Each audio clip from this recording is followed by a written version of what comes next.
Alright, so this one's been on my mind for a hot second now. Andrew Tate.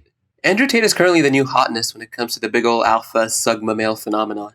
Bald, rich, outlandish, and very loud, Tate has become the face of the red pill community, an unwavering leader for today's youth. A true man's man, he's not afraid to challenge the world if it means giving it to you straight, raw, with no filters. My absolute favorite piece of wisdom he has blessed us with has to be the following. 4 girls flew in. I sat them all down at a table. They're all like, who's this chick? Who's this chick? Told them all the truth. I just straight sat there. Just sat there and said, listen, I've been with you all. I'm starting a webcam business. I'm going to get rich. Some of you are either going to come with me to the top of the mountain, or if you're pissed off, you can fucking fly home. So a woman can't go around fucking people and pretend it's the same as a man running around fucking people. It's absolutely not the same.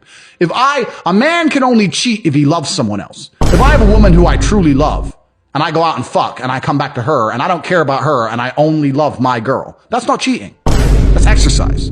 If she even talks to a dude, it's cheating. Because females are emotionally invested. I have no emotional investment. So no, I'm making this very, very clear. Any woman who was with me never even, the only men they spoke to besides me were my brother, and the guys online who were paying. Alright, now that we've enjoyed that, let's talk about current news. So recently Andrew Tate had his Ligma mindset tested by none other than Hassan. Now in all seriousness, I dislike both.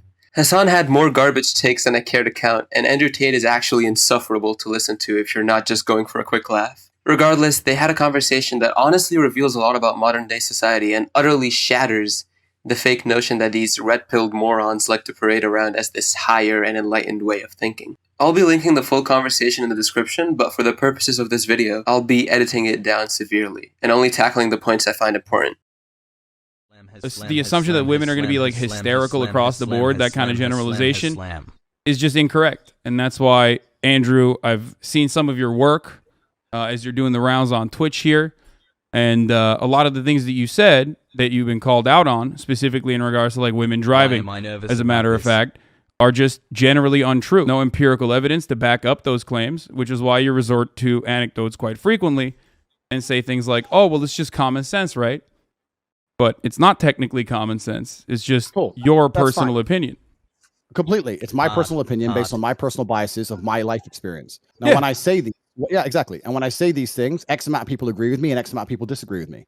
That's fine, and that's the same of nearly any statement in the world. Okay, I can say the world is round, and there'll be a percentage of people who disagree with me. That's totally and utterly fine. I come on here and talk about my own personal experiences, and my experiences, men are better drivers than women. I'm not saying there's no good female drivers. I'm not saying a female can't. No. You're misunderstanding what I'm saying. There is a truth, and then there is your own personal experiences backed by anecdotes, right? Or your own personal opinion backed by anecdotes from your own personal experiences. Basically, they're discussing the disparity between women and men when it comes to operating vehicles. Andrew's gone on record numerous times stating that he's been in 5 accidents where the driver was a woman, and thus he has deduced that the entire female gender is just not as trustworthy when it comes to driving as men. What Hassan is trying to argue here is that there is no evidence backing up Tate's claims.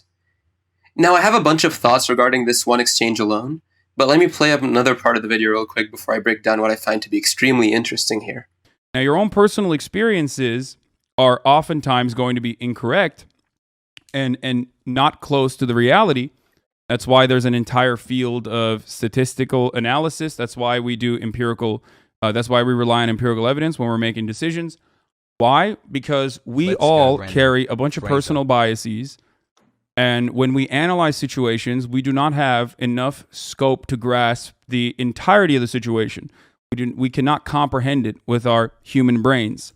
Bro, listen, which is why when it comes to women driving, it's a funny point because the truth is different. The truth is the exact opposite. No, listen. First things first, there's lies, there's damn lies, and there's statistics. I'm sure you've heard that from Mark Twain. That's the first thing. The second thing is that you're deriving. You can massage numbers, but you're deriving your truth from an internet study. That's fine. You can derive your truth from an internet study on a bunch of different things. The truth of life is the truth that you experience as an individual. That is the only truth that we all live within. You live within your truths, I live within my truths, because these are the truths I've experienced as an individual. If certain things happen to you over and over and over and over and over again, but the truth on the internet says it's not true, that doesn't mean that your experiences are any less real. So if you to come here and say the internet says X, especially your experiences can be real. Now this is a gold mine right here. Andrew Tate and the Red Pill community at large are all about this higher thinking, break out of the matrix, stop being a slave to the system type of mentality, right? In the clip I played earlier, Andrew Tate says women are these emotional creatures that cannot handle or control their own attachments to other people, let alone drive a vehicle safely. Men, on the other hand, are these extremely stoic, nigh on emotionless beings that process everything objectively, rely solely on facts, can see the world for what it truly is, and can handle any situation they're placed in. This is just what men are to Andrew. But Andrew sees himself as no ordinary man, no. He's a top G.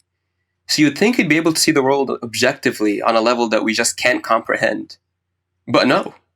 He resorts to this my truth, your truth BS, which is tantamount to a toddler just changing up the rules of the game as they play and start losing. Oh, you didn't win, I put a shield up. Or, oh, this isn't reality, this is your truth, and my truth says otherwise. There is no such thing as your truth and my truth. There is your opinion that you derived from your experiences. There is my opinion that I derived from my experiences. And then there is the hard facts. The mere idea of Andrew even resorting to this my truth BS utterly shatters his alpha male facade. When you boil it down, this is exactly what Tate himself criticizes women and feminists for. He claims they're too clouded by their emotions and their feelings that they're unable to see reality and the facts. I'm not saying he's entirely wrong in that regard, by the way. I do think some women are truly so far up their own ass they can't see when they're wrong or when they're being unreasonable to everyone else around them. However, on the other side of the aisle, there lies Andrew Tate with his own brand of irrationality and falsehood that he perpetrates to his adoring masses. To make a long story short, I think Andrew Tate and the Red Pill community act the exact same way as the very people they claim to stand against. The only difference is they view themselves a certain way and carry different beliefs at face value. But the way they go about handling these beliefs and the way they deflect when they're tested on said beliefs is the exact same way as the irrational and unreasonable women they try to stand against. In order to hammer home my point, look no further than Andrew's take regarding women drivers. He says he's been in 5 accidents where women were driving, and thus he claims that women are incompetent drivers at large, and he would never feel safe with them leading a vehicle. This is the exact same kind of fallacy that some women perpetrate when they say that all men are evil and pigs, when they've only had a few bad experiences with dudes in the past. Literally the same thing. Just one side of the aisle is unfairly targeting women to their male audience, and the other side of the aisle is unfairly targeting men to their female audience. Same shit. Different smell. That's it. Anywho, I just wanted to share my piece on this. Thanks for listening.